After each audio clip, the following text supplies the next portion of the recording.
The smell hit Amara before anything else. Bitter almonds, faint, almost imperceptible beneath the fragrant notes of premium Korean green tea, but unmistakable to someone who had spent 11 years training her nose to detect what others couldn't see. Cyanide.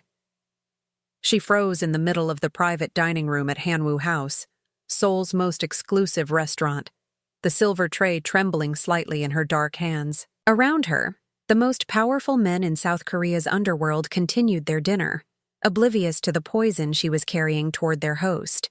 Park Jae-won sat at the head of the table, impeccable in a charcoal Armani suit, his sharp features arranged in an expression of polite attention, as director Shin Dong-wook finished some anecdote about real estate acquisitions. The other guests laughed on cue, sycophants and business partners, all performing the elaborate dance of criminal diplomacy. And Amara was about to serve their host his death. 3 seconds. That's how long she had to make a decision. 3 seconds while her feet carried her forward on autopilot, while her training screamed at her to do something, anything. Her father's face flashed through her mind, the way he'd smiled at her that morning, 11 years ago, before drinking the tea his business partner had given him, the way his smile had frozen, then twisted, then disappeared forever as the poison clawed through his nervous system. She would not watch another man die the same way. "Your tea, Mr. Park."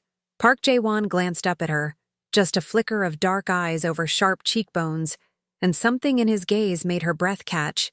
He looked tired, not physically, but somewhere deeper, like a man who had been fighting for so long he'd forgotten what peace felt like. Then his hand reached for the cup. Amara tripped. It wasn't graceful. It wasn't subtle. She caught her foot on absolutely nothing and pitched forward, the tray flying from her hands, scalding tea arcing through the air in a perfect trajectory that ended directly on Park Jae-won's chest. He shot to his feet with a sharp intake of breath. Green tea soaked through his white shirt, spreading dark stains across pristine fabric. The cup shattered on the floor. The room went silent. "You stupid girl!" Director Shin's voice cracked like a whip. He was on his feet too, his face twisted with something that looked like fury, but felt like fear. "Do you have any idea what you've done?" His eyes, God, those eyes were fixed on her with an intensity that made her skin prickle. "Sir, I can—" "You tripped while serving the most dangerous man in Seoul? You're finished. You're done. Pack your things and—" He wore a black suit identical to the guards she'd seen stationed around the restaurant, and his eyes assessed her with professional detachment. "Mr. Moon," Kwon stammered, "I apologize for this disaster. I assure you she'll be in a back hallway of a fancy restaurant, executed for spilling tea on the wrong man." But Moon didn't reach for a weapon. Instead, he studied her with those stone-cold eyes and asked a question that made her blood freeze. "How did you know?" "The smell," she said quietly. "Bitter almonds. Faint, but there. I have a sensitive nose. Park will want to speak with you." The restaurant was empty except for security personnel who moved through the shadows like ghosts. He entered without knocking, changed out of the ruined suit into a fresh black ensemble that probably cost more than her annual salary. His dark hair was slightly disheveled, the only sign that anything unusual had happened. He sat across from her, crossed his legs, and studied her with those impossibly penetrating eyes. "Amara Okonkwo," he said. Her name sounded strange in his precise Korean accent. 26 years old, Nigerian, entered Korea on a student visa that expired 8 months ago. Currently employed illegally at 3 different establishments, including this one. A pause. Formerly employed as a quality control chemist at Pharmatech Industries in Lagos. Left abruptly 2 years ago under interesting circumstances. "You exposed a fraud scheme," Jae-won continued. "Contaminated medications being sold as legitimate products. People were dying. You went to the authorities, and then—" His head tilted slightly. "The authorities went to the criminals you'd exposed. They burned down your family home, killed your uncle. You barely escaped with your life. It's how I've stayed alive this long." He leaned forward slightly. "But what I don't know, what I need you to explain, is how a disgraced chemist working illegally as a waitress in Seoul managed to detect a poison that my own security team missed. Spent years learning to identify compounds by scent. It became an obsession. She swallowed. I can detect most common poisons at concentrations that would require laboratory equipment. It's not magic. It's just practice. 11 years of practice. Aconite in her evening tea. She died in front of me. My father held her while she convulsed and begged God to take him instead. Let's say justice was served, but it cost him everything. His sanity, his health, eventually, his life. Still, the fear never goes away. Shin has been positioning himself for years, waiting for the right moment. Tonight was supposed to be that moment. He stood, moved to the window, looked out at the Seoul skyline glittering in the darkness. He'll try again. He has no choice now. The attempt failed, which means he's exposed. It's kill or be killed. In the dim light of the break room, he looked less like a crime boss, and more like what he actually was. A man carrying the weight of an empire he'd never asked for. Because you saved my life, Miss Okonkwo. And in my world, debts must be repaid. He reached into his jacket and pulled out a card, black with a single phone number embossed in silver. Tomorrow, men will come to your apartment. Shin's men. They'll want to know what you saw, what you smelled, what you know. And then they'll make sure you can never tell anyone else. Be my last line of defense against the poison that haunts my every meal. But the alternative was dying in her cramped apartment tomorrow when Shin's men came knocking. If I say no? Of the years she'd spent learning to detect the very thing that had killed him. Of all the times she'd wished she could have been there, could have smelled the poison before he drank it, could have saved him the way she'd saved this stranger tonight. Maybe this was why. Maybe everything. The training, the obsession, the flight from Nigeria, the years of hiding, had led to this moment. Okay, she said. I'll do it. Seo-jin will take you to collect your things. You'll be in the main house by midnight. And Amara stood alone in the empty break room, holding a black card, wondering what the hell she'd just agreed to. The car that came for her was a black Mercedes with tinted windows and a driver who didn't speak. Seo-jin, Moon Seo-jin, Jae-won's right-hand man, sat in the back with her, his granite face revealing nothing as they wound through the neon-lit streets of Seoul. Her apartment took 10 minutes to pack. She didn't have much. A few clothes, her chemistry textbooks, her father's watch, a photograph of her family from before everything went wrong. You travel light, Seo-jin observed as she climbed back into the car. I've learned not to get attached to things. Most people, even if they suspected something, would have served the tea anyway, kept their heads down, not their problem. Poison doesn't care about morality. It kills good people and bad people exactly the same way. And She paused, gathering her thoughts. I refuse to let it win, no matter whose life is at stake. My father worked for the Park family. Something flickered in his stone face. Grief, old but still sharp. She didn't deserve what happened to her. And Mr. Park? He's spent his entire life making sure it never happens again. To him or anyone under his protection. If Shin wins this war, all of them suffer. Seo-jin's eyes met hers. So yes, your gift isn't just for him. It's for everyone. Traditional Korean architecture mixed with modern security, cameras, guards, walls that could probably stop a tank. Welcome to the Park estate, Seo-jin said. Your new home, for however long this lasts. She took a deep breath, squared her shoulders, and walked toward her new life. Whatever happened next, she wouldn't run. Not this time. This time, she would stand and fight. The attack came at dawn. Amara had been in the Park estate for exactly 6 hours when she heard the gunshots. She'd barely slept. How could she? In a room larger than her entire Lagos apartment, surrounded by silk sheets and antique furniture, and the knowledge that somewhere in this fortress, a man who terrified half of Seoul was sleeping under the same roof. The first shot shattered that restless peace.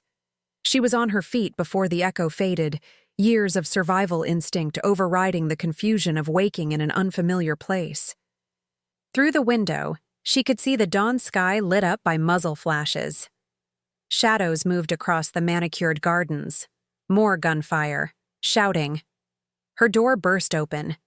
Seo-jin stood in the doorway, a pistol in each hand, his granite face transformed into something savage. "Stay here," he commanded. "Lock the door. Don't open it for anyone but me or Mr. Park." 30 men, maybe more, breaching the east wall. Amara tracked the time on her father's watch, counting each minute as gunfire moved through the compound like a deadly tide. Closer, then farther, then close again. At minute 32, someone tried her door. The handle rattled. A voice called out in Korean, not Seo-jin's voice, not Jae-won's. She pressed herself against the wall beside the window, heart hammering, searching for anything she could use as a weapon. Her eyes landed on a heavy jade vase on the dresser. Better than nothing. The door splintered inward. 2 men in tactical gear burst through, weapons raised. They swept the room with professional efficiency. Bed, closet, bathroom door, and one of them spotted her pressed against the wall. "Here, the Nigerian!" "Director Shin has questions." The second raised his weapon, but Jae-won was already spinning, the knife flying from his fingers, burying itself in the man's throat before he could pull the trigger. Silence. Jae-won rose from the carnage, breathing hard, blood spattered across his white shirt. His eyes found Amara's, and for a moment, she saw something behind the killer's mask. Fear. Raw, desperate fear. "Are you hurt?" "Good." He stepped over the bodies without looking at them, crossed to her, and, to her shock, ran his hands over her arms, her shoulders, checking for injuries. His touch was clinical but careful. "They came for you specifically. Shin knew where you were sleeping. We pushed them back." He finally stepped away, creating distance between them. The killer's mask was back in place, cold and controlled. "This changes things. Shin knows you're here. He knows what you did, what you can do. He won't stop until you're dead." "I should leave," she said. "Find somewhere else to hide. I'm putting your people in danger." 30 of his men attacked my home. 12 of them are dead. The rest retreated, and you— He turned back to her. "You were the primary target. Not me. You. You're the most dangerous person in Seoul. I find I'm not ready to let that happen. You understand in a way no one else in my life ever has. And I'd kill 100 more to keep you safe. Does that make me a monster? Exposing those criminals in Lagos, knowing it would destroy your life." "Okay," she whispered. "I'll stay."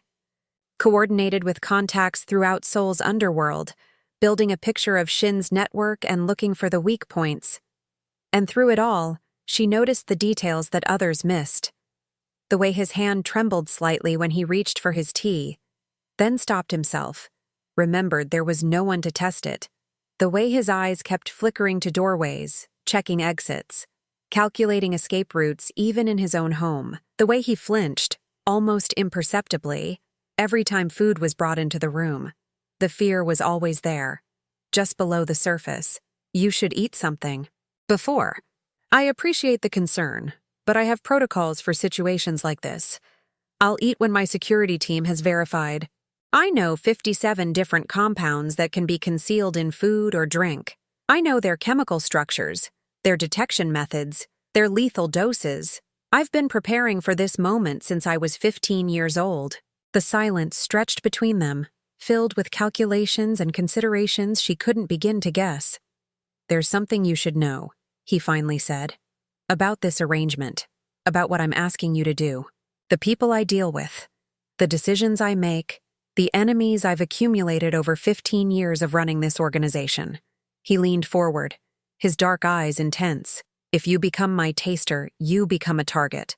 Permanently. Even if Shin is defeated, there will be others. There will always be others. Once you're officially part of my household, that option goes away. You'll be known, recognized, connected to me in a way that can't be undone. To stand for something instead of just surviving against whatever comes next." Every ingredient was logged, every preparation step documented, every person who entered the kitchen subjected to searches. But Jae-won still couldn't eat. Amara watched him stare at the bowl of juk, simple rice porridge, about as dangerous as water, and saw the fear flickering behind his eyes. "Let me," she said quietly. She took the bowl, lifted it to her nose, Inhaled deeply. Rice, ginger, a hint of sesame oil. Nothing unusual, nothing toxic. Then she raised the spoon to her lips and tasted. The entire room held its breath. Amara let the porridge sit on her tongue for a moment, analyzing, tasting, feeling for any chemical burn or metallic tang that might indicate contamination. Nothing. It's clean, she said, setting the bowl down in front of him. Jae-won picked up his spoon, hesitated, then, with visible effort, took a bite. Amara watched the tension drain from his shoulders, watched his hand stop trembling, watched a man who'd been locked in fear for 24 years take his first truly peaceful meal. "Thank you," he said, so quietly she almost missed it. "It's my job now." Because she was starting to realize that this arrangement, this partnership, was going to be far more complicated than either of them had anticipated. She was supposed to taste his food, guard his life, protect him from poison. She wasn't supposed to feel like she was falling into something she couldn't escape. But as she watched him eat, watched the shadows recede from his eyes, watched him become human in a way he probably hadn't been in years, she knew it was already too late. 2 weeks into her new life, Amara learned the rhythm of Park Jae-won's fear. It began at breakfast. Every morning at 6:30, he appeared in the small private dining room adjacent to his study, always impeccably dressed, always with shadows under his eyes that suggested sleep was more enemy than friend. He would sit, hands flat on the table, and wait for her to arrive, wait for her to inspect his food, wait for permission to eat. The first week, Amara found it unnerving. This man who commanded hundreds, who made decisions that moved millions of one, who had killed without hesitation, reduced to stillness by a bowl of rice and the fear of what it might contain. By the second week, it broke her heart.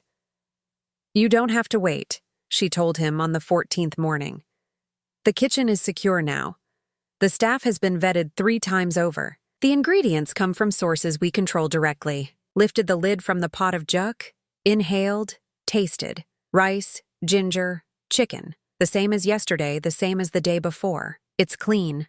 The way he checked the seals on water bottles 3 times before drinking.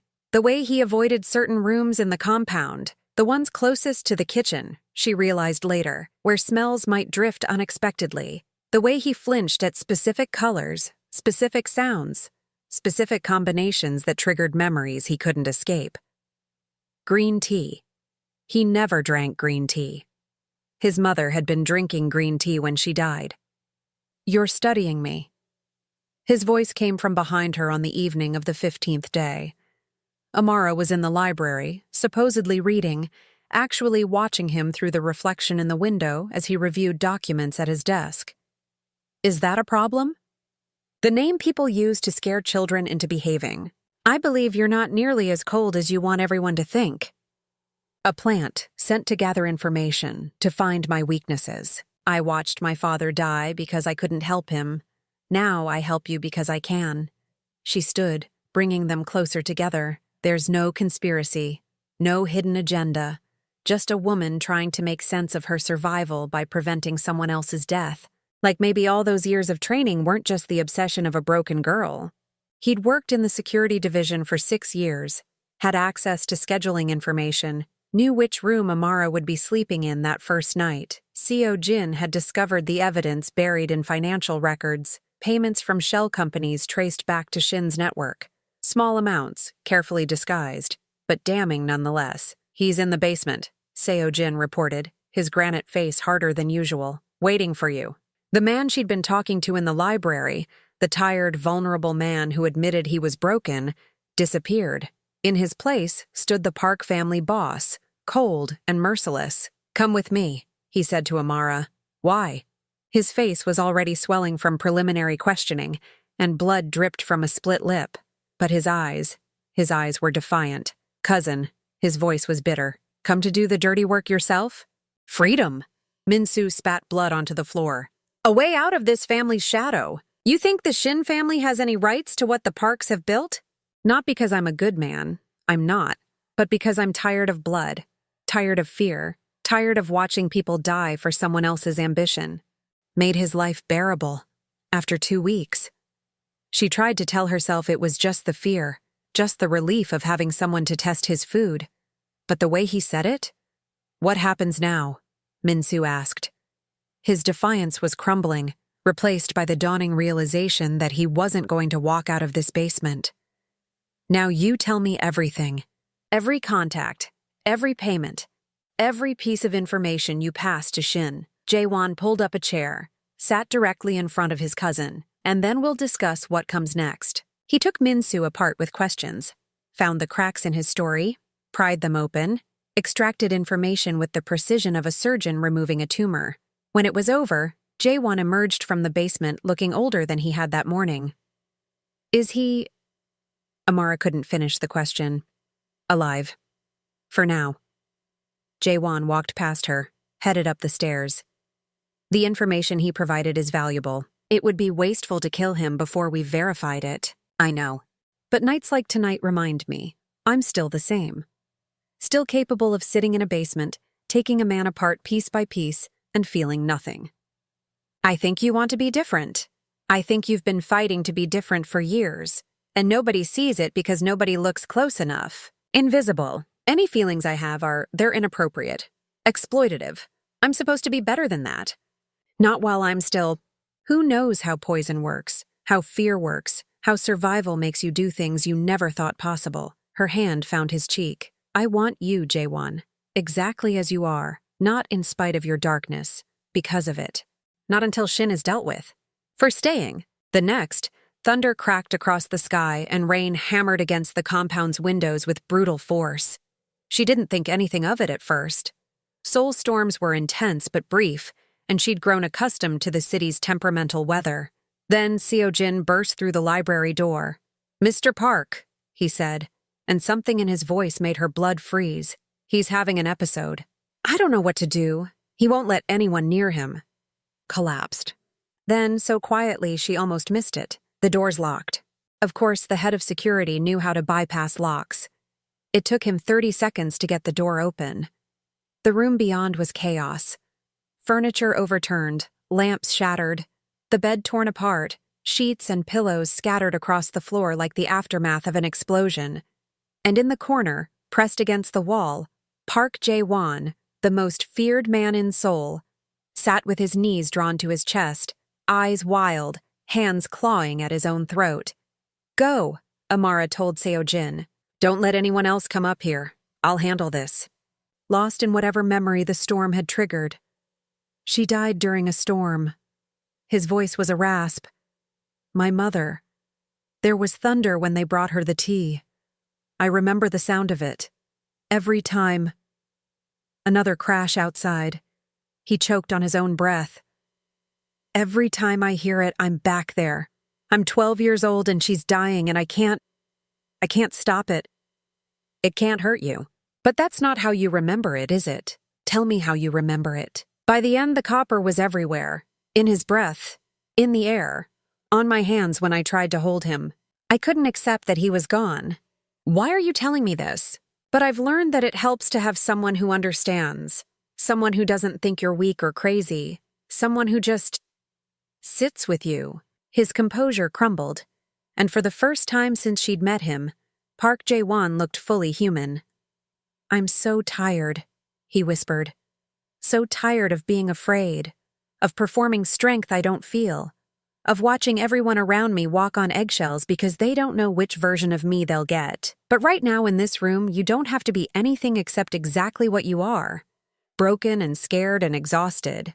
I'm not going anywhere." Just held him while his body shook with the aftershocks of panic, while the storm raged outside, while a decade of suppressed grief poured out in the darkness.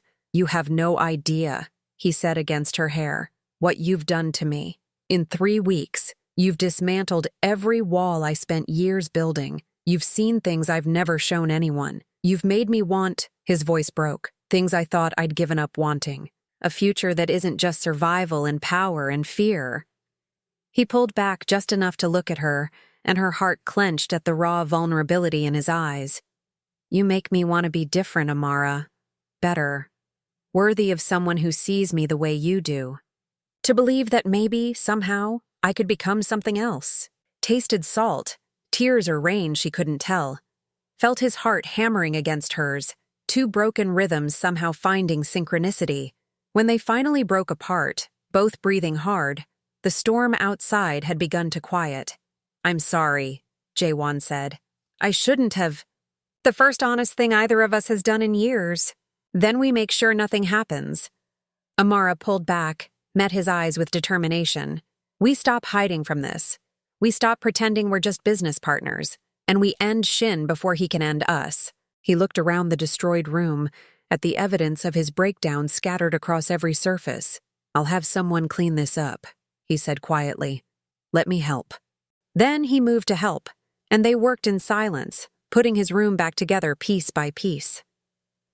Outside, the storm faded to gentle rain. And inside, something had begun that neither of them could stop, even if they wanted to.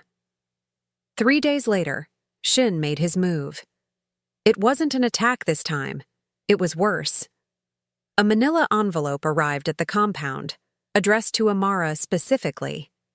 Inside, photographs, her father's death scene, her uncle's burned house in Lagos, her real identity documents, the ones she'd thought were destroyed, and a note, written in elegant Korean. Then she walked calmly to Jae-won's study and handed him everything. "You should see this. I told you, I know everything about everyone in my orbit. The Pharmatech criminals you exposed have a standing bounty of $50,000 for information leading to your capture. This need to protect you, to be near you, to burn down anyone who threatens you. We just get to choose how we respond to what happens." "Absolutely not!" Amara blocked the door of his study, arms crossed. "If you go alone, he'll kill you." "To buy time while Seo Jin positions our people." His eyes met hers. "And to show him that his leverage over you is worthless. But if you're in that room with me, I'll be thinking about protecting you instead of reading him. I need to be at my sharpest. You don't get to make me fall in love with you and then ask me to walk away if you die. That's not how this works. Consider it payment for all the tea I've tasted. Jae-won." He gestured to the chair across from him. "Thank you for coming. I wasn't sure you would." "And now you." Jae-won smiled coldly. "The definition of insanity, they say, is doing the same thing repeatedly and expecting different results. That I'd crumble because you know her real name?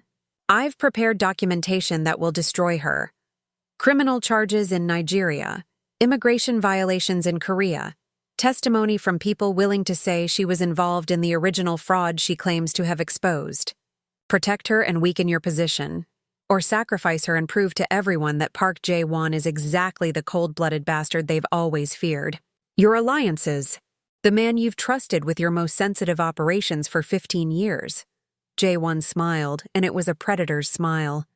He's been poisoning you. Tremors in your hands? Any hospital, any lab.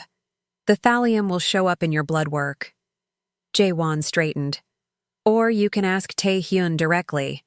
I'm sure he'll be honest with the man he's been slowly murdering. Figured out what Tae-hyun was doing before anyone else could. Stay loyal to a dying man or make new arrangements, and we'll pretend this last month never happened. Take the deal, Shin. Live to scheme another day. Jae-won opened the door. Or die knowing your own man killed you while you were too busy trying to destroy me to notice. The war that had been building for months exploded, but entirely within the Shin family. Jae-won watched it unfold from his study. Amara beside him. Is it wrong that I feel sorry for him? She asked, watching the news reports of arrests and defections. Yes. But Jae-won's voice held no judgment. But it's also very human. Shin was a monster, but he was still a man. And no one deserves to be destroyed by someone they trusted. Tae-hyun was dead, killed by Shin loyalists once the truth came out. Shin himself was hospitalized, too weakened by months of thallium exposure to maintain control. His remaining lieutenants had already begun negotiations with the Park family, seeking terms of surrender. It's done, Seo Jin reported, entering Jae-won's study. The Shin territories have been absorbed. Their operations are being dismantled as we speak. Mostly Shin people fighting each other. Seo Jin hesitated. Shin himself is requesting a meeting. He wants to surrender formally. Even in the criminal underworld. Protected it because people depended on me. His eyes searched hers. But now I can finally ask myself what I actually want. I want to eat food that you've cooked just because you wanted to cook it, not because you were testing it. I want to build a life where fear isn't the foundation of every decision. I'm willing, she said, but I have conditions. Maybe work with law enforcement on cases involving chemical crimes. I have to find successors, establish transition plans, make sure the people who depend on me are protected. But yes, it's possible. Nothing special about it from the outside. Simple signage, modest decor. The kind of place tourists might walk past without a second glance. But inside, something remarkable was happening. Park Jae-won, formerly the most feared man in Seoul, formerly the head of one of the 3 great families, was arguing with a delivery driver about the quality of fish. These are not the mackerel I ordered. His voice was calm but firm. Look at the eyes. Cloudy. The gills are discolored. This fish has been dead for at least 2 days. You know, you're terrifying produce vendors across 3 prefectures. You know my history with food. Nothing fancy. Just fresh ingredients, careful preparation, and the kind of attention to detail that came from having a former crime boss and a trained chemist running the operation. First customers arrive in an hour, Amara reminded him. Are you ready? 8 months of careful planning, of installing Seo Jin as the new head of park operations, of establishing succession protocols and security measures. 8 months of gradually stepping back, letting others take the lead, preparing the organization for life without its founder, and 8 months of building something new. The restaurant had been Amara's idea. After everything they'd been through, she wanted to give Jae-won something positive to associate with food. Not just testing and fear and the memory of poison, but creation, nourishment, joy. It had been rocky at first. Jae-won's instincts were all wrong for hospitality, too cold, too precise, too accustomed to command. But gradually, painfully, he'd learned to smile at customers, learned to accept compliments, learned to take pride in something that had nothing to do with power or violence. You're thinking too hard. Amara had come up behind him, wrapped her arms around his waist. I can see the calculations running. Now I'm worried about whether our banchan is properly seasoned. That sounds like a proposal. By 6, every table was full. A mix of locals who'd discovered the new establishment and the handful of loyal customers who'd followed them from Seoul. Word had spread about the mysterious couple who'd appeared in Tongyang and opened a small restaurant that served some of the best seafood on the coast. Nobody knew who they really were, and that was exactly how they wanted it. Amara worked the front of house, greeting guests, taking orders, making sure everyone was comfortable. Her Korean had improved dramatically over the past year. She could hold conversations, tell jokes, make people feel at home. Jae-won stayed in the kitchen, preparing dishes with the same intensity he'd once applied to running an empire. Every plate that left his station was perfect. Every ingredient was exactly what it should be. And not once, not in all the months of operation, had anyone gotten sick from his food. Table 4 wants to compliment the chef, Amara called through the window. Tell them the chef is too busy for compliments. Jae-won called back, but he was smiling. I'll tell them you're modest and appreciate the feedback. The kind that had been buried under decades of fear and responsibility, now slowly emerging into the light. They closed at 10. After the last customer left, after the kitchen was cleaned and the tables reset for tomorrow, Amara and Jae-won sat together on the restaurant's small back patio. The ocean was visible in the distance, dark water reflecting a crescent moon. Seo Jin called today, Jae-won said, his voice quiet. Amara tensed slightly. Everything okay? I told him no. He reached for her hand. I told him I'd found something better, something worth more than all the territory in Seoul. But then I wake up next to you, and I eat breakfast without being afraid, and I spend my day creating instead of destroying. He pulled her closer, and I realize that what I have now is worth more than anything I gave up. Background noise instead of a constant scream. From the loneliness that was eating me alive. Amara wore a simple white dress. Jae-won wore a suit that wasn't designer, wasn't expensive, but fit him perfectly. They exchanged vows in the restaurant's private dining room, surrounded by the smell of good food and the sound of the ocean. "I promise," Jae-won said, his voice steady, "to spend every day earning the second chance you gave me, to protect you without controlling you, to love you without suffocating you, to be your partner in everything always." Amara held it in her hands for a long time before opening it, Jae-won sitting beside her on their apartment balcony overlooking the harbor. "What is it?" "If I wanted. But this restaurant, this town, this is where I belong. Yoruba for stay with me. Because sometimes the things that almost destroyed you became the things that defined you." "Happy?" he would ask every night. The same question. "Happy," she would answer every night. The same answer. And it was true. Not perfect. Life never was. They still had nightmares sometimes, still flinched at unexpected sounds, still carried the weight of everything they'd survived, but they carried it together. And somehow, that made all the difference. Final aberto. And every morning, without fail, Park Jae-won wakes before dawn to prepare breakfast. He sets the table with care, pours tea with hands that no longer tremble, then he waits for her. Not because he has to, because some habits are worth keeping.